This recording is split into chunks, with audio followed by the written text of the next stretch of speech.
Бүсчилсэн хөгжлөд төрийн албаны манлайлал зөвлөгөөний үеэр зохион байгуулагдж буй арга хэмжээний нэг бол Ховд аймгийн ерөнхий боловсролын сургууль, коллежийн сурагчдыг оролцуулсан төрийн алба бидний ирээдүйн сэдвт уулзалт хэлэлцүүлэг байлаа. За таны оролцоо ирээдүйд хүлээж буй хариуцлагын эхлэл юм хэмээх хүрээндор зохион байгуулагдж буй тус арга хэмжээнд Ховд аймгийн Ахлах ангийн 100 гаруй сурагчид оролцож байна. Уулзалт хэлэлцүүлгийн үеэр төрийн албаны зөвлөлийн сонгон шалгаруулалтын газрын дарга Сосор Баран болон төрийн албаны зөвлөлийн гишүүн Баатар сайхан нар төрийн албаны талаарх илтгэл тавьж сурагчдын сонирхсон асуултанд хариулт өгч нээлттэй хэлэлцүүлэг өрнүүлсэн байна.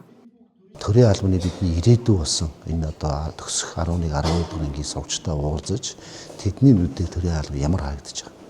Тэдэнд одоо ер нь ирээдүйн төрийн албанд ажиллахад ямар шалгуур шаардлага тавигддаг юм. Ямлангуяа ямар ур чадвар тавигддаг юм. Энэ ур чадварыг эзэмшүүлэх нь одооноос юун дээр анхаарах хэрэгтэй юм. За мөн бас одоо төрийн албанд бас дутагдаад байгаа эрдэнэ мэргэжлийн чиглэлээр одоо бид бас мэдээлэл өгч байна. За зөвхөн мэдээлэл өгөө зогсохгүй бас энэ сурагчдаас өөрсдөөс нь энэ эрдэнэ мэргэжлийг сонгоход ямар хүндрэлтэй асуудал байна гэдгийг энийг хизээд нь ямар тухайд мэдээлэл өгөх зөв зохистой байгаа. За мөн одоо сурагчдын нүдээр зөвхөн цагаан цаас шүү дээ тийм ээ. Энэ хүмүүсийн нүдээр харахад энэ төрийн албыг ямар болгосоо гэж харддаг. Одоо байгаа үнц нь ямар байна гэдэг зэрэг харилцан ярилцлага үйлдээд тэдэнд бас мэдээлэл өгөх мотивацлуулах шиг хэлээр бодвол ийм хэцүүлэг явагдаж байна. За үүний нэг нь одоо амжилттай ингээд 100 хүүхдэд бид нар мэдээлэл өгöd ингээд явж байна. Ерөнхийдөө бол энэ хөгжиж байгаа хөгжингөө одоо энэ хөгжилтэй орнууд ч гэсэн ер нь бас ирээдүйн төрийн албанд ажиллах хүүхдүүд рүү чиглэсэн ийм бодлого үйл ажиллагаа явуулдаг. Тэгэхээр Монгол Улсын төрийн албаны зөвлөж гисэн бас энэ дээр бас зүгээр суугч таарахгүй энэ хүрээндээ бас энэ хүүхдүүд рүү чиглэсэн арга хэмжээнд явуулж байгаа нэг нь гэж ойлгож болно. За мэдээж энэ хүүхдүүд чинь зарим одоо эцгийнх нь хувийн хвшилтж ажиллаж байгаа, зарим одоо аав ээж нь төрийн албанд ажиллаж байгаа ийм хүмүүс байж байгаа. Бидний өгч байгаа бол мессеж юу юм бэ гэхээр ер нь одоо энэ хүүхдүүд чинь одоо магадгүй одоо хамгийн хурдандаа гэхэд 4-5 жилийн дараа төрийн албанд орж ирнэ шүү дээ тийм ээ. Тэгэхээр дэлхийн ихэнх улс орнууд яг энэ үеэс нь төрийн албанд бэлтгэдэг юм байна.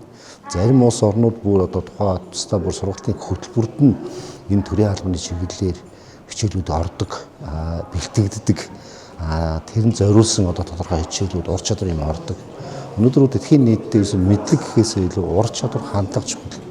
Дамаа одоогийн энэ одоо шинэ үеийн хүүхдүүд тодорхой хэмжээний мэдээллийг богинохоо ерөнхий мэдээллийг л өгөхөд тэр хүүхдүүд тэндээсээ мэдээлэл сэтлэгээ аваад үргэлжлүүлээд мэдээлэл авах бүрэн боломжтой байдаг учраас бид өнөөдөр ер нь төрийн албач ерөнхийд яг юу хэлээд байгаа юм.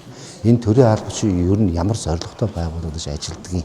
Юу хийдэг хүмүүс байдгийг гэдгийг мэдээлэл өгөөд үүн дээр нэмэх нь мэдлэг гэхээс илүү чадвар хандах хэрэгтэй шүү.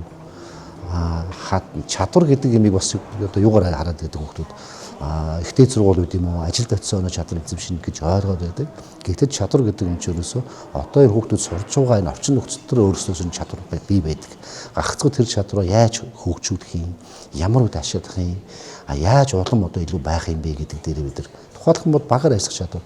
Хүүхдүүд ингээд чөлөөт ярьслага хийгээд сан тусдын сонсоод багаар ажиллах чадвар та нар яа гэм бэ гэдээ ярихад л энэ хүүхдүүдийн ярьж байгаа хандж байгаа юм шал өөр байхгүй.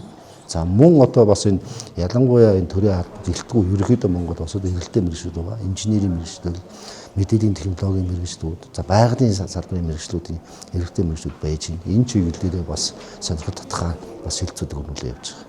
Төрийн албаны нэр хүндэд тэнд ажиллаж байгаа албан хаагчдын үн цэн, чадвар, чадамж, харилцаа, хандлагатай холбоотойгоор нийгэмдэх зөрүүтэй ойлголтуудын талаар мэдээлэл өгөхөөс гадна за төрийн албанд дутагтаад байгаа эрэлттэй мэргэжил, ажлын байранд дах ур чадвар, хандлага гэд олон чухал сэдвийг хүндсэн ач холбогдол өндөртэй уулзалт хэлэлцүүлэг болж чадсныг оролцогчид нь онцолж байна.